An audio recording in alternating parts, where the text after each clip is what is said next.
Drama हमराही की next episode का promo देखकर मेरा दिमाग सच्ची में गूंग गया है। मतलब क्या चल रहा है ये सब। वैसे भी इनकी कहानियों में लॉजिक ढूंढना तो गुनाह कबीरा बन गया है। खैर छोड़ो, अब जरा सीन पर आते हैं। ज़करिया सीधा लाला के पास पहुंच जाता है और कहता है कि भाई अपने इंतकाम की आग बुझाने की तैयारी कर लो, क्योंकि वो सिहान से बदला लेना चाहता है और अब लाला के साथ मिल गया है। हद है भाई। मतलब 2 मिनट पहले जो बंदा दूध का दूल्हा बन रहा था वो अब एकदम से सिहान का जानी दुश्मन बन बैठा है। कमाल है यार, इस ड्रामे में वफादारी की तो कोई औकात ही नहीं है। जब जिसका दिल चाहे पलट जाए। फिर दूसरी तरफ देखो, सिहान भी इल्हाम के सामने बैठकर फलसफा झाड़ रहा है और ज़करिया से कहता है कि जब कोई बेवजह कहे ना कि वो बहुत भरोसा करता है तो असल में वो भरोसा नहीं करता। भाई वाह, क्या गहरी बातें हो रही हैं, जैसे कोई जासूसी नावल पढ़ रहे हों। और ज़करिया भी कम नहीं है, फौरन उल्टा सवाल कर देता है कि तुम्हारे कहने का मतलब ये तो नहीं कि इन सब के पीछे मेरा हाथ है। अरे भाई, जब चोर की दाढ़ी में तिनका होगा तो वो तो बोलेगा ही ना।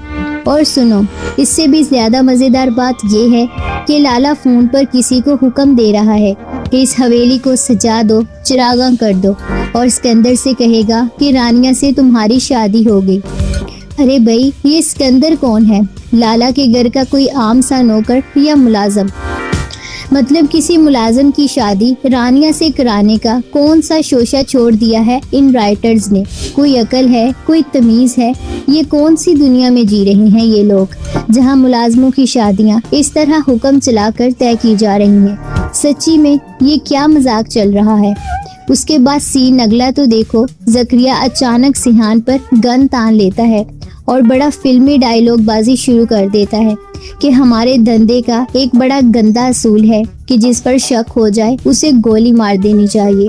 अरे भाई, बंदूक निकालने से पहले अकल भी तो थोड़ी इस्तेमाल कर लेते। और सिहान भी कहाँ पीछे हटने वाला था, उसने भी फौरन अपनी गन निकाल ली। फिर ज़करिया हंसते हुए कहता है, तुम तो बड़े चालाक निकले। जिस पर सिहान गुस्से में बोलता है कि बादशाह बनते नहीं है, बादशाह पैदा होते हैं। अरे भाई, क्या डायलॉग मारा है, तालियां बजाओ इस पर। और बस इसके बाद सिहान ने दर्द से गोली चला दी। मतलब हद है, हर बात का फैसला बस बंदूक से ही होना है क्या? कोई सोच समझ, कोई राइटिंग का म्यार ही नहीं बचा। खैर जो भी हो, देखते हैं अब इस गोली के बाद कौन जिंदा बचता है और कौन नेक्स्ट एपिसोड में नया तमाशा लगाएगा। हमें अपनी राय कमेंट्स में जरूर दें।